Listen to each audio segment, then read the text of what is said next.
Hermanos, buenos días. Les saluda su hermana Sandra Macetas en esta mañana. Y bueno, es para compartir el devocional diario.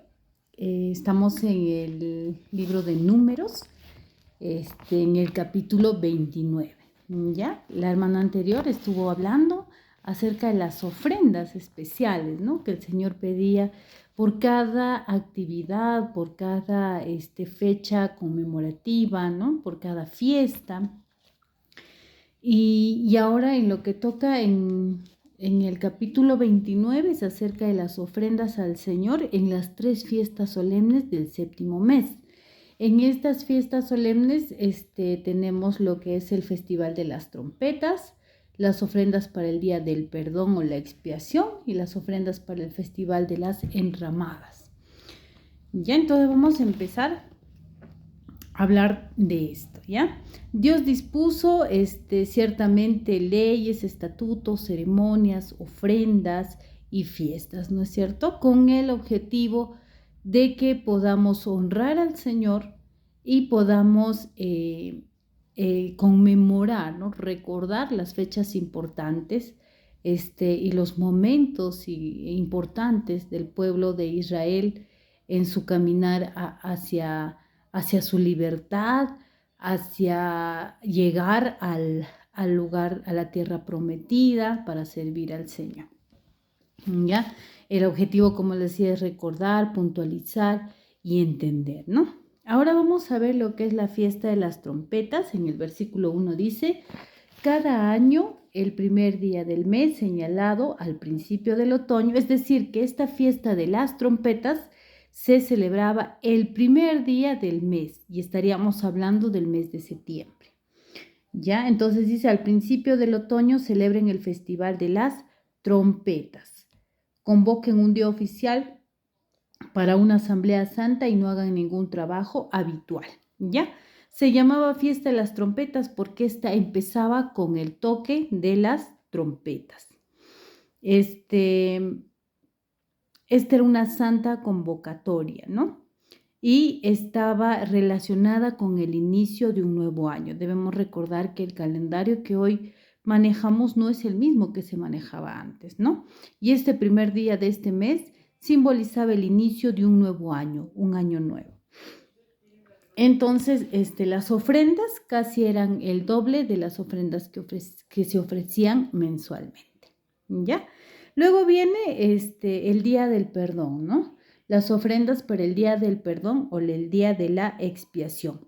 Se daba al 10º día del mes, ¿ya? Si la otra fiesta empezaba el primer día, esto empezaba el 10º día de este mes, ¿no? Entonces, del mes de septiembre. Y era un momento de constricción, momento de reconocimiento del dolor por el pecado. Y esto es lo que quería que podamos analizar un poco, hermanos, acerca del perdón, ¿no? Del día de la expiación. ¿Por qué el Señor nos hace recordar esta fecha, ¿no? ¿Por qué celebraban esta fiesta del perdón, de la expiación?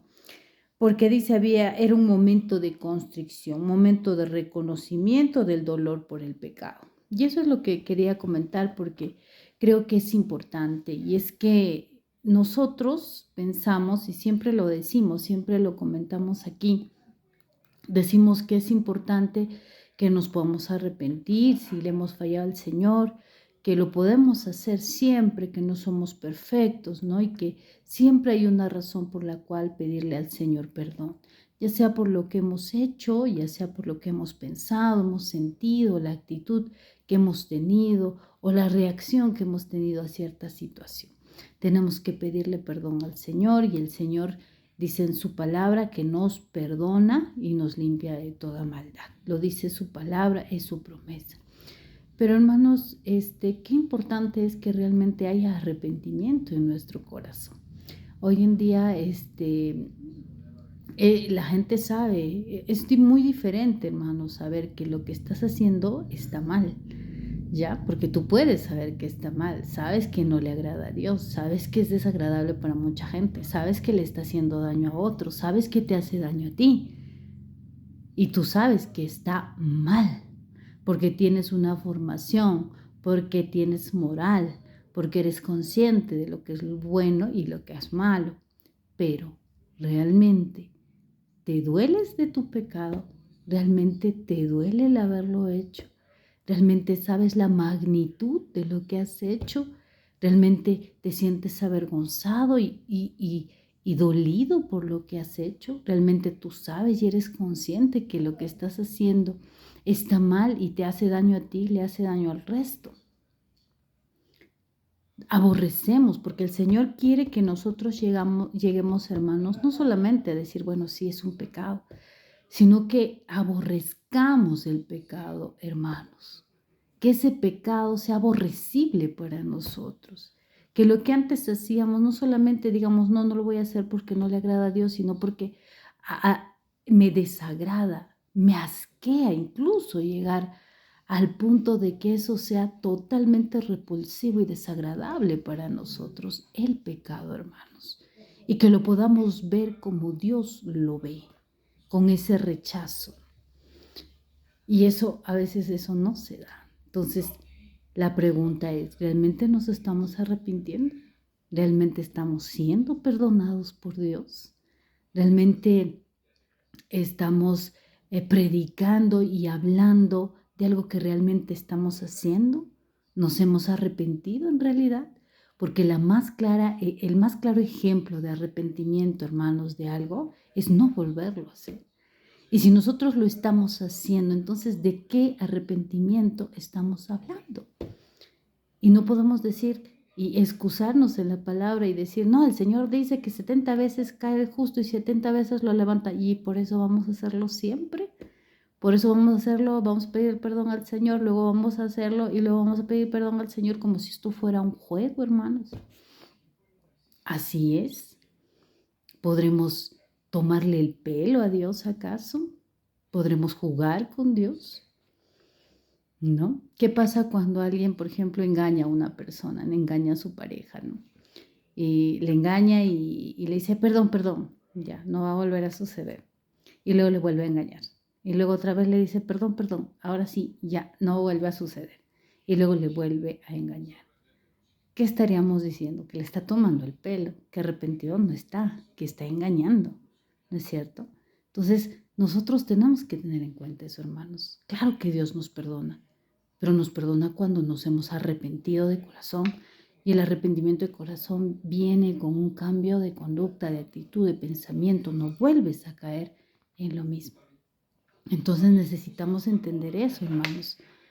A Dios no le vamos a tomar el pelo. Dios dice no puede ser burlado en su palabra, no puede ser burlado, hermanos. No nos creamos más astutos que Dios.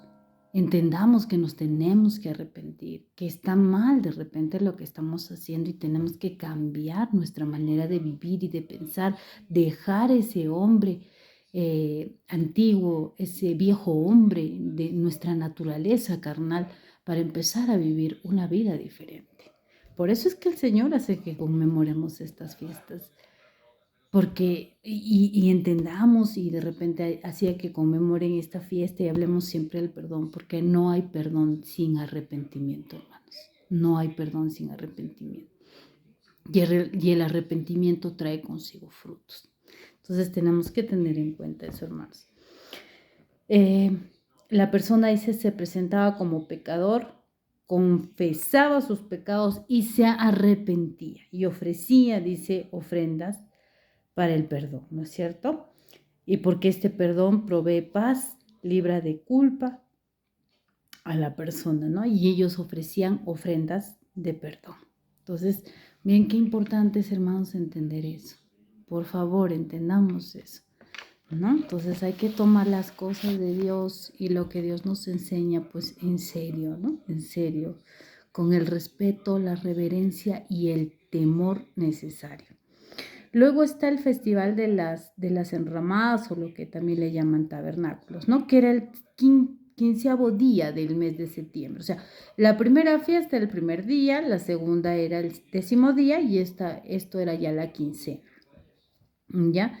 Y dice aquí, duraba 7 días, hermanos, y cada día eran distintos sacrificios para cada día que se ofrecían al Señor y que el Señor detalla en su palabra cómo debían ser estos sacrificios, ¿ya? También entregaban unas ofrendas importantes y eran las más importantes del año, no solamente por la gratitud que le tenían al Señor por lo que les había prosperado, sino porque estaban con la cosecha reciente. Entonces, las ofrendas que ofrecían eran las más importantes, ¿ya?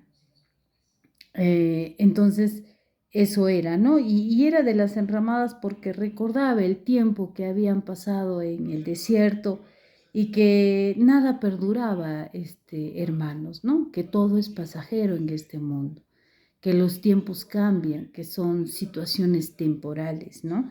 Y que todo muere, que todo se acaba, ¿no? Es una fiesta en la que Dios nos hace a nosotros perdurables por su gracia, por su infinita bondad, ¿no? Lo que podría haber acabado habría sido triste allí y haber tenido una vida terrenal sin importancia, sin trascendencia. Dios a nosotros nos hace eternos, nos da una vida eterna y dejamos de ser seres pues frágiles, efímeros, para convertirnos en personas que vivan por la eternidad, ¿no? Entonces, esto hacía mención el Señor y declaraba y establecía estas fiestas, estas celebraciones con ese objetivo, hermanos. Así que ya sabemos, hay que arrepentirnos de corazón, hermanos, si le hemos estado fallando al Señor. A las personas las podemos engañar, es muy fácil, hermanos. Las podemos engañar. Puedes engañar a tu líder, puedes engañar no sé, a tu familia, a tu pareja, a tus hijos, a tus padres, puedes engañar a todos, pero a Dios no le podemos engañar, hermanos. Dios no puede ser burlado, como les decía, y es importante que haya un arrepentimiento de corazón. Hay un arrepentimiento genuino, hermanos. Si no, esto no va a ninguna parte. Si no, entonces no estamos avanzando, no estamos creciendo en el Señor.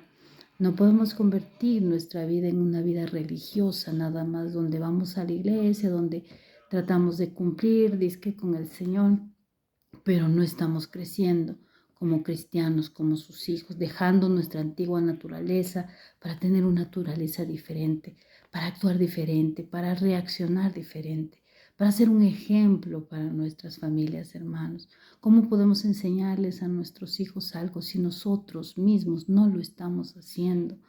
En el mundo es así, pueden decir cosas, pueden enseñar cosas a los demás y los demás, bueno, van a decir, ya está bonito lo que dice y está muy bien, ¿no?